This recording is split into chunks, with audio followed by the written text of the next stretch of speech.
Hello everyone, this is Iran Talk, and in this video I'd like to refute the rootless internationalist that is Jason Raza Jorjani.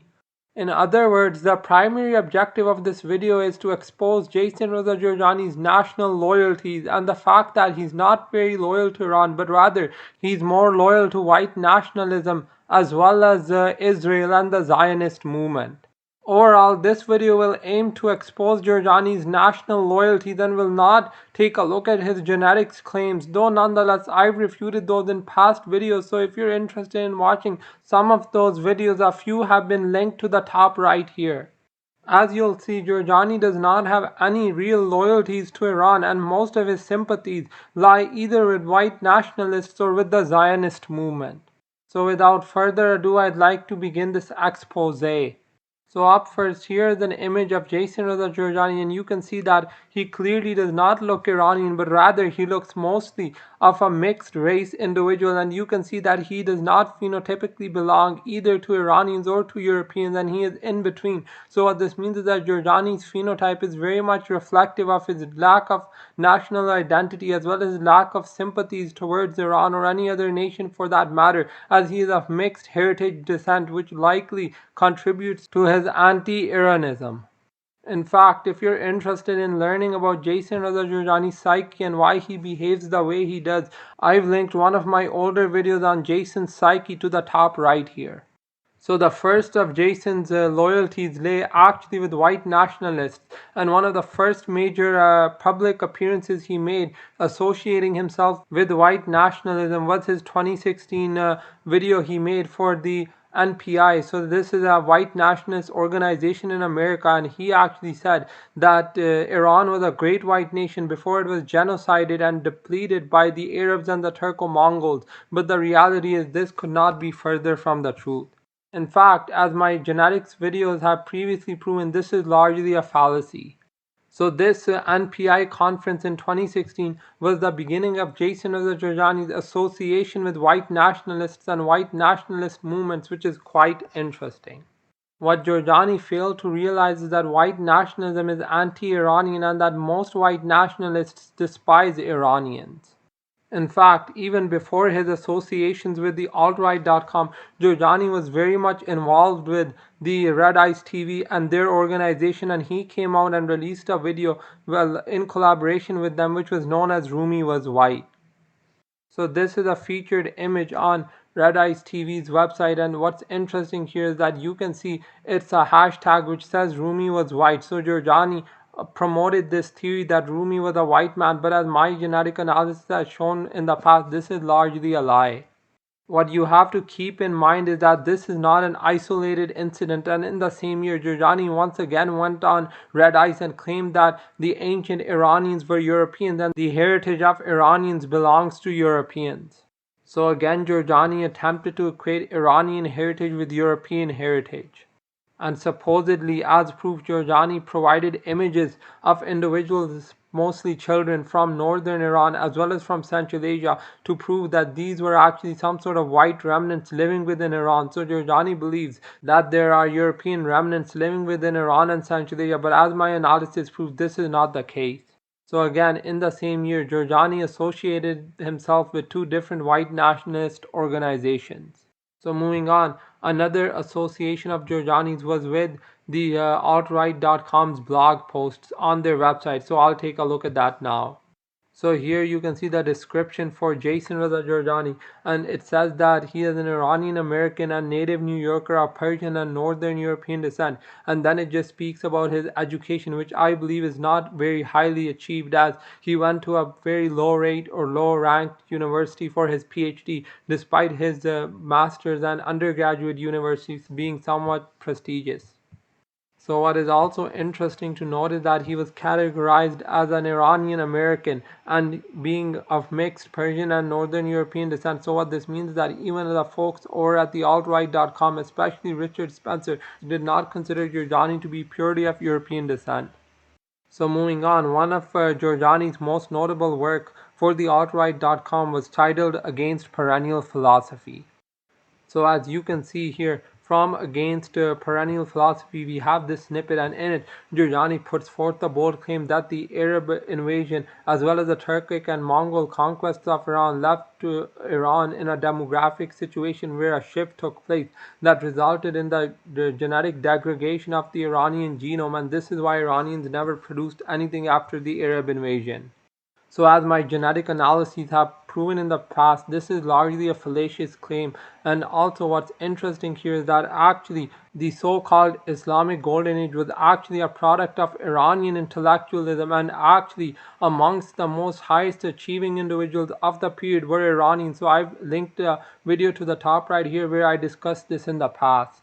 So moving on, in the exact same article, Jorjani put forth the bold claim that before the Arab, Turkic and Mongol conquests of Iran, in other words, up to the end of the Sasanian period, the majority of Iranians were genetically identical to Europeans. And then he goes on to say that this was largely due to the genetic impact of the Arabs and the Turco-Mongols on Iranians, which is interesting.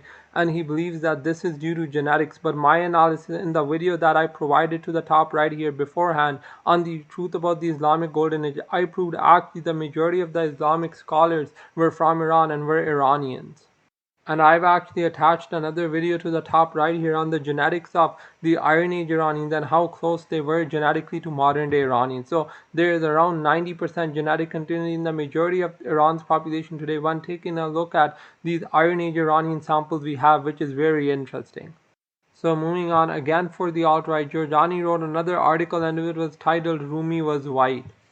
So here you can see that for this article, for the cover image of it, you can see an image of Leonardo DiCaprio and Rumi, envisioned image of Rumi. So what's interesting here is that he attempted to equate Leonardo DiCaprio with Rumi and believed that this man was white. So he's attempting to equate Rumi to Europeans, which is completely absurd and illogical. Now, at the end of this article, Jorjani put forth a bold claim, and he claimed that Rumi was white and so were all Persians and other Iranians before being colonized, genocided, raped, and plundered by Semitic Arabs and Asiatic Mongols and Turks, half-savage peoples who parasitically appropriated the greatness of Iranian civilization in the name of Islam. So while I do not dispute much of the aspects of the Islamic invasions as well as the Turkic invasions and their cultural impact on Iran, nonetheless my genetic analyses have proven that they left very negligible amount of influences on the Iranian genome. So this is just another piece of evidence proving Jorjani's rootless internationalism when it comes to Iranian nationalism and the cultural and genetic heritage of modern-day Iranians. Now, Jorjani did write a few more articles for the Artright.com, but what's interesting here is that Richard Spencer eventually got sick and tired of his nonsense that he wrote an article himself, which was titled The Departure of Jason Reza Jorjani, and you can see that he also points out there's a point at which LARPing becomes lying. So here you can see that Richard Spencer disassociates his movement from Jorjani's desire for Iranians and Europeans to work together, and he actually says that Jorjani has a tendency to live action role play or LARP in most of his claims that he's made in regards to Iran and other topics. And what's also interesting here is that Spencer, unlike Jorjani, is opposed to the invasion of Iran by outside forces. So again, this largely refutes the nature in which Jorjani operates. He does not even understand the motives of the white nationalist movement and their disdain for Iranian nationalists. So moving on, Spencer actually exposes more of Jorjani's other lies and LARPing. So you can see that he says that Jorjani promised funding from millions to billions of dollars for his organization, for Spencer's organization rather, and he did this in order to improve the nature and overall success of the organization. But according to Spencer, only there was a 1% chance that this was actually true and a 90% chance that Jorjani was engaging in delusional or wishful thinking, which is interesting. So what this means is that overall Jorjani was not trusted by many of the insiders at the alt-right.com. So keep in mind that this information is coming from the true leaders of the alt-right movement and not LARPers and liars such as Jorjani. Moving on, you can see that Jorjani's lies are further exposed, where Spencer actually calls this vivid imagination. So his beliefs that someone would take it upon themselves to organize and fund millions, if not billions of dollars into the alt-right.com. And then you can also see how Jorjani, according to Spencer, was outed by an Antifa infiltrator, which is interesting. And also, there's a claim made that this eventually was Jason's LARPing, and this is ultimately what led him to eventually disassociate himself from the alt-right movement.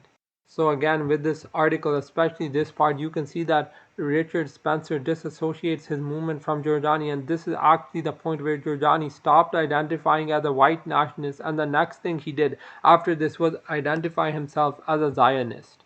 So as very little evidence from Jorjani's LARPing as an Iranian Zionist survives, nonetheless, here is one of the main YouTube videos that he released at the time, and he titled it Iranian Zionism, and he actually even had a blog post up, though he deleted it, so I don't have access to it anymore. Nonetheless, you can see that in this video, when it was released, it received a lot of dislikes and a lot of backlash. That's why Jorjani took it down. Nonetheless, it's a proof of Jorjani's association with Zionism. Now, as many of you may know, Zionism is Israeli nationalism or Jewish nationalism, and it has nothing to do with Iran or Iranians. So for Jason to associate himself with Zionism is a stab in the back of every Iranian. Finally, Jorjani even went on Jeffrey Mishlov's channel and actually discussed Iranian Zionism, and this is from 2019. So this shows that at least until 2019, devoted Iranian Zionist and very much open to working with Zionists. And what's interesting here, as this video has nonetheless been taken down, you can see again he went on a Jewish platform led by Jeffrey Mishlov to promote his ludicrous Iranian Zionist beliefs. So again, for these reasons, Jorjani is a rootless internationalist. So yeah, overall, this video took a look at Jorjani's hatred for Iranians and genuine Iranian nationalism and his orientation towards either Zionism or before that white nationalism, meaning that Jorjani is a rootless internationalist with no loyalty to Iran or national identity, through which he strongly identifies with modern-day Iranians and the Iranian cause.